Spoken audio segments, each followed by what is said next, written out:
हाय प्यारे बच्चों, तो आज हम करेंगे क्लास 9th की असेसमेंट वर्कशीट किसकी, एसएसटी की। ठीक है, तो इसमें 5 क्वेश्चन एमसीक्यूज़ के हैं और बाकी 15 क्वेश्चन जो हैं वो क्वेश्चन आंसर हैं। ठीक है, तो सबसे पहले आपको ऊपर कुछ पढ़ने के लिए दे रखा है। अगर आपने चैप्टर अच्छे से पढ़ा होगा तो आपको ये पढ़ने की ज़रूरत नहीं है, लेकिन हम फिर भी इसको पढ़ लेते हैं। ठीक है, तो दिया हुआ है भारतीय संसद राष्ट्रपति, राज्यसभा और लोकसभा को मिलाकर बनती है। लोकसभा चुनाव के बाद बहुमत प्राप्त राजनीतिक दल को सरकार बनाती है। कभी कभी बहुमत न होने की दशा में गठबंधन सरकार बनती है। संसद में बहुमत प्राप्त दल का विरोध करने वाले राजनीतिक दल विपक्षी दल कहलाते हैं। प्रधानमंत्री सत्ताधारी दलों के मुखिया होते हैं। प्रधानमंत्री अन्य मंत्रियों का चुनाव करता है, जैसे स्वास्थ्य मंत्री, शिक्षा मंत्री, वित्त मंत्री आदि, जो इन संबंधित सरकारी कार्यों में जिम्मा संभालते हैं। ठीक है, तो चलो इसके एमसीक्यूज़ देख लेते हैं और क्वेश्चन आंसर कर लेते हैं। तो अभी यहाँ पहला क्वेश्चन है, भारतीय संसद इनको मिलाकर बनती है। तो अभी हमने ऊपर देखा था भारतीय संसद किसको मिलाकर बनती है, राष्ट्रपति, राज्यसभा एवं लोकसभा को मिलाकर बनती है। ठीक है, दूसरा क्वेश्चन है यहाँ पे, संसद में बहुमत प्राप्त नहीं होने पर सरकार बनती है। कौन सी सरकार बनती है? जब बहुमत प्राप्त नहीं होती तो गठबंधन सरकार बनती है। ठीक है, बी है इसमें। तीसरा क्वेश्चन है, प्रधानमंत्री इनकी नियुक्ति करता है। शिक्षा मंत्री, स्वास्थ्य मंत्री, वित्त मंत्री, डी आएगा इसमें, सभी की, उपयुक्त सभी। ठीक है, संसद में बहुमत प्राप्त दल का विरोध करने वाले राजनीतिक दल क्या कहलाते हैं? विपक्षी दल कहलाते हैं, ए आएगा इसमें।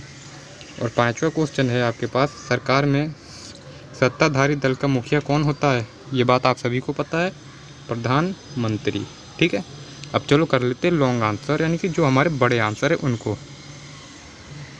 तो बच्चों यहाँ पे क्वेश्चन नंबर 6 है, लोकतंत्र में जनता के फैसले का सम्मान कैसे किया जाता है? तो इसका आंसर है, लोकतंत्र में निर्णय व्यापक चर्चा के बाद लिया जाता है। ठीक है, दूसरा पॉइंट यहाँ पे आप लिखोगे, लोकतंत्र में जनता के हितों और मांगों का ध्यान में रखकर निर्णय लिया जाता है। किसके हितों को? जनता के हितों और मांगों को ध्यान में रख कर निर्णय लिया जाता है। तीसरा पॉइंट है, लोकतंत्र में जनता अपनी बात प्रतिनिधियों के माध्यम से सरकार तक पहुंचाती है। और फोर्थ पॉइंट है यहाँ पे, लोकतंत्र में कोई भी निर्णय संविधान के दायरे में ही किया जाता है। ठीक है, अब चलो देख लेते हैं इसका 7वां क्वेश्चन। क्वेश्चन नंबर 7 ये रहा। और बच्चों, आपके लिए इतनी मेहनत करी, वीडियो बनाई है, तो वीडियो को लाइक करना और चैनल को सब्सक्राइब जरूर कर लेना। तो 7वां क्वेश्चन है, राष्ट्र के प्रसार में किसकी मुख्य भूमिका है, बताइए।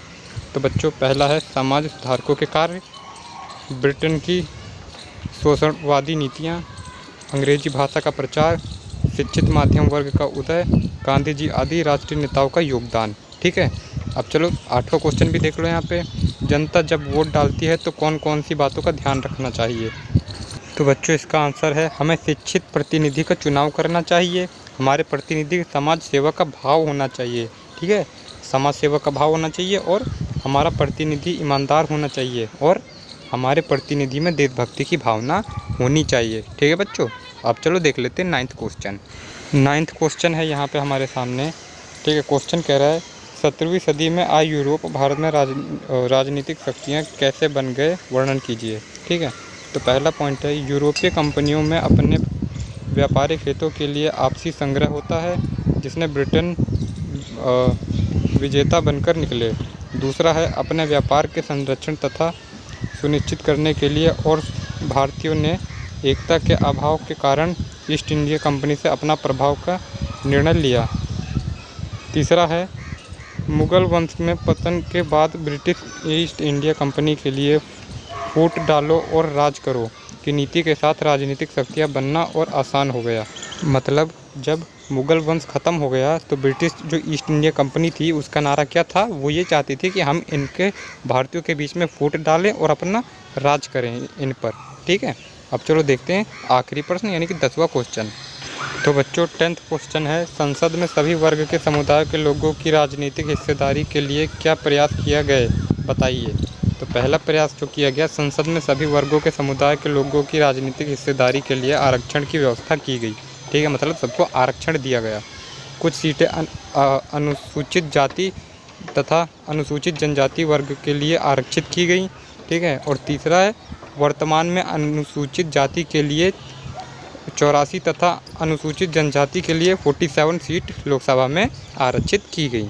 ठीक है, ये था आपका 10वां क्वेश्चन। और बच्चों, अगर चैनल पे नए हो तो चैनल को सब्सक्राइब जरूर कर लेना, क्योंकि ये मेहनत मैं आपके लिए ही कर रहा हूँ। तो प्लीज़ हमारे चैनल को सब्सक्राइब कर लो। मिलते हैं अगली वीडियो में।